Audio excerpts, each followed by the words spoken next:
Bonjour, ici Guillaume Crouzet, depuis les studios de CGTN à Paris pour la revue de presse française. Quoi de neuf aujourd'hui dans l'actualité? À la une du journal Le Monde, ce titre, à la suite du sommet du G20, Donald Trump et Xi Jinping déclarent une trêve dans leur guerre commerciale. Le gouvernement américain a en effet renoncé pour le moment à de nouvelles taxes sur les produits chinois.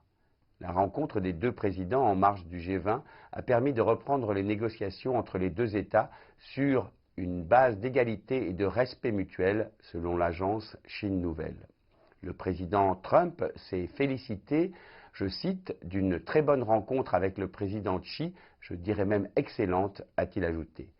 Cette trêve évite l'imposition de nouvelles taxes de 300 milliards de dollars supplémentaires sur les produits chinois. Reste à savoir ce qui sortira finalement de cette reprise des négociations amorcées à Osaka fin juin. Rien ne dit que Donald Trump s'engagera à ne pas bloquer la fourniture de logiciels et de composants de haute technologie à l'entreprise Huawei, une mesure qu'exige le gouvernement chinois avant de pouvoir avancer dans toute négociation. Ce qui avance en revanche à Pékin, comme le raconte le Figaro Économie d'aujourd'hui, c'est la construction du nouvel aéroport international, le plus grand au monde. Même si celui-ci sera inauguré fin septembre, les travaux se sont officiellement terminés le 1er juillet. Vu du ciel, Daqing, le nouvel aéroport, ressemble à une étoile de mer ou à une pieuvre géante à 6 branches. Le bâtiment, conçu par la célèbre architecte anglo-irakienne Zaha Hadid avant son décès, se déploie sur 700 000 mètres carrés.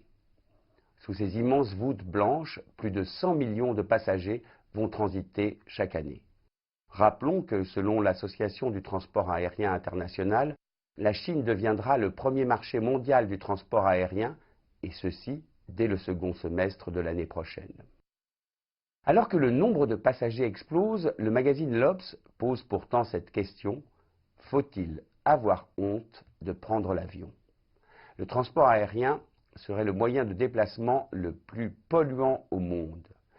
Venu de Scandinavie, le mouvement FlyExGam invite désormais les gens à boycotter l'avion.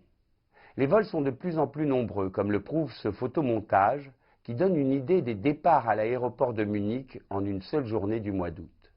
Et selon les dernières études, le secteur aérien est très polluant. Par personne transportée et kilomètre, l'avion émet 7 fois plus de CO2 que le bus et 14 à 40 fois plus que le train. Sur les courtes distances, mieux vaut donc modérer l'usage de l'avion, lequel pourrait représenter 15% des émissions de gaz carbonique en 2050. Pour terminer cette revue de presse, je vous propose de découvrir dans Libération le drôle de procès qui vient de se tenir en France. La personne mise en cause s'appelle Maurice, mais ce n'est pas un être humain, c'est un coq. Début juillet, sa propriétaire, qui habite sur l'île d'Oléron, au large de la France, a été assignée en justice par ses voisins. Le motif de la plainte? Ils trouvent que Maurice est trop bruyant et trop matinal. Ils ont acheté une maison pour leurs vacances et considèrent que le gallinacé trouble leur repos.